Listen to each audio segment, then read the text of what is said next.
Piscopo, the morning, 927 on AM 970. The Answer. Roger Stone is a legend. You want to hear what Roger has to say. He appeared down in Washington, and he had testimony yesterday, yet he was smart enough to actually put this out online because it was in private. Roger, first and foremost, welcome back to the show. You've been so busy, in such demand, kind enough to join Frankie and Alan. I thank you, my brother. How are you doing, Roger Stone? Joe, great to be with you as always.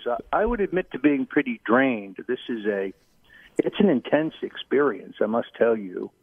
But what's extraordinary to me is, if you think about it, every major controversy that Congress has investigated in the last number of years, whether it was the Clinton impeachment or Iran-Contra or even Watergate, the hearings were held in public. Yes. There was full transparency, so everybody could see what was being said and what was going on. Why the committee that I testified before yesterday insists on working behind closed doors, I really don't understand. And the part that I object to the most, Joe, is they have public sessions. The Democrats trash you. They say you work for Russia, you're a traitor, you're a communist, you're a lowlife, you eat deep dish pizza. All these aspersions, these attacks on your character, and then you get your chance to respond behind closed doors with no press allowed. It's un-American. It's completely unfair. I know. Why was this a closed hearing and not open to the public, Roger Stone?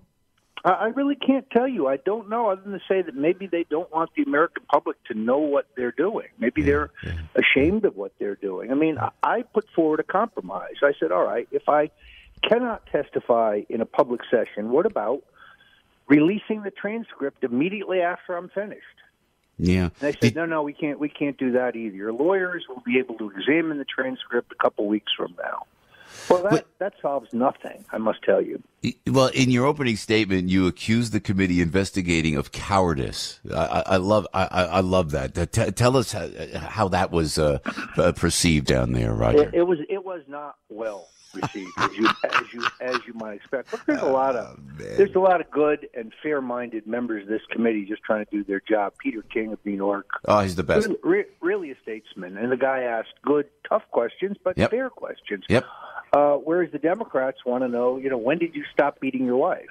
I mean, it's like, they just want to play this gotcha game of, have you ever posted a tweet and then erased it? I said, I don't know, maybe. Aha, you see it, and they pull out some tweet that you posted in which I said something intemperate.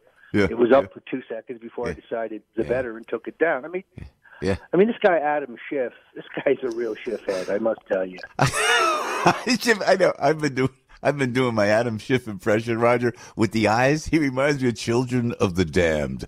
Don't look into his eyes. He looks like he's on Ritalin or something. I mean, the guy. He always looks like he just woke up, but he also looks quite surprised. I mean, look, the guy is so full of Schiff. His eyes are brown. What can I tell you? And Roger Stone says here, and this is a quote: "As someone whose political activism was born from the anti-communism of Senator Barry Goldwater and President Ronald Reagan, and whose freedom-seeking family members were mowed down by Russian tanks on the streets of Budapest in 1956." This is Roger speaking. "I deeply resent any allegation that I would collude with the oppressive Russian state to affect the outcome of the 2016 presidential election." Well said, Roger Stone. Well, as you know, Joe, I'm very proud of both my Italian and my Hungarian heritage. I'm Italian from the waist down, and I'm. You had to go there, didn't you? Yeah, all right. Yeah, I did. Well, we are God's chosen people. But in any event, it's true though. I mean, my mother's family were mowed down by Russian tanks in Hungary in 1956.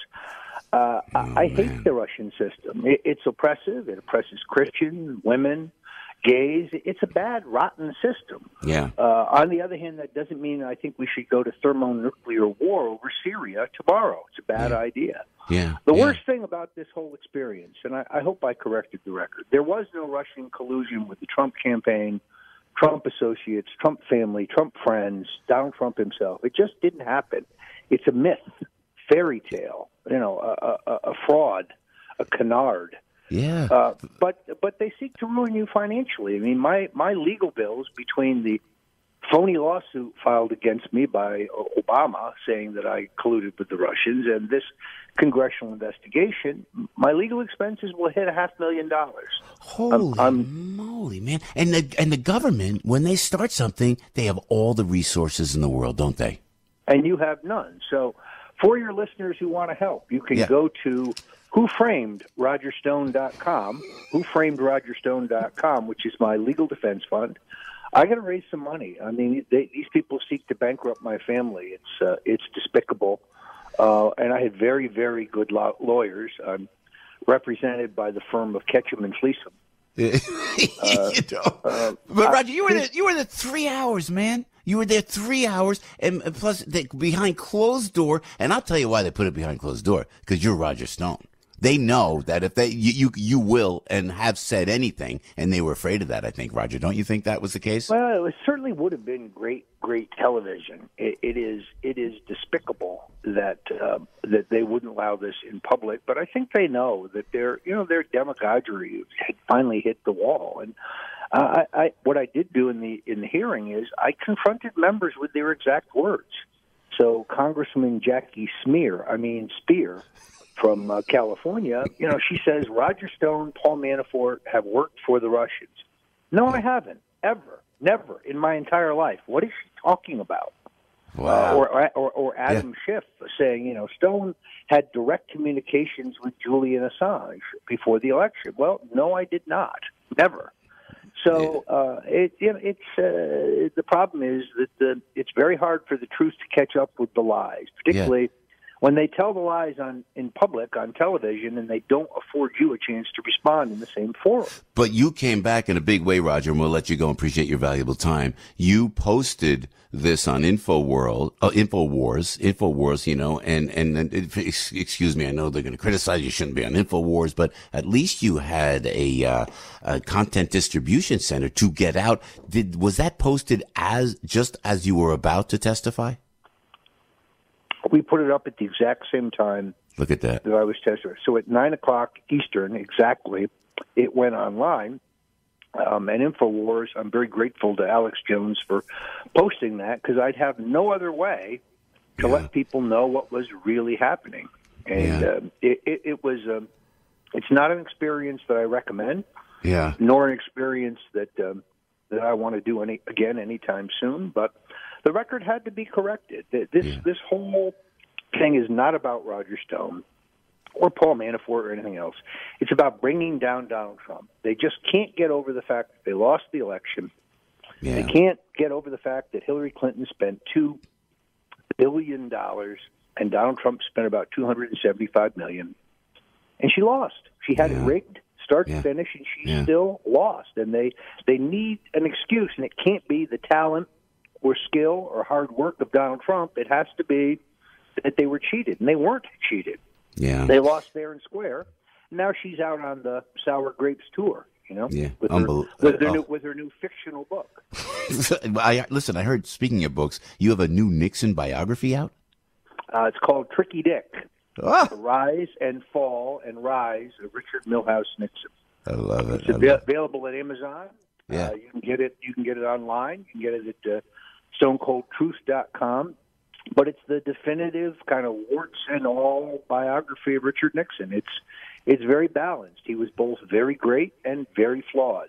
Yeah. My God, see, I'm fascinated with all that you have done in the political arena, Roger. So fascinating. You're like a walking historical perspective. And tell me what the reaction has been, Roger, to this Frank Morano co-produced Netflix hit movie, Get Me Roger Stone. You're a superstar now, aren't you, man? Well, I'm not, but the guys who made this film are. I mean, I think Frank's about to win an Oscar here very shortly. It's because the film was very, very well received.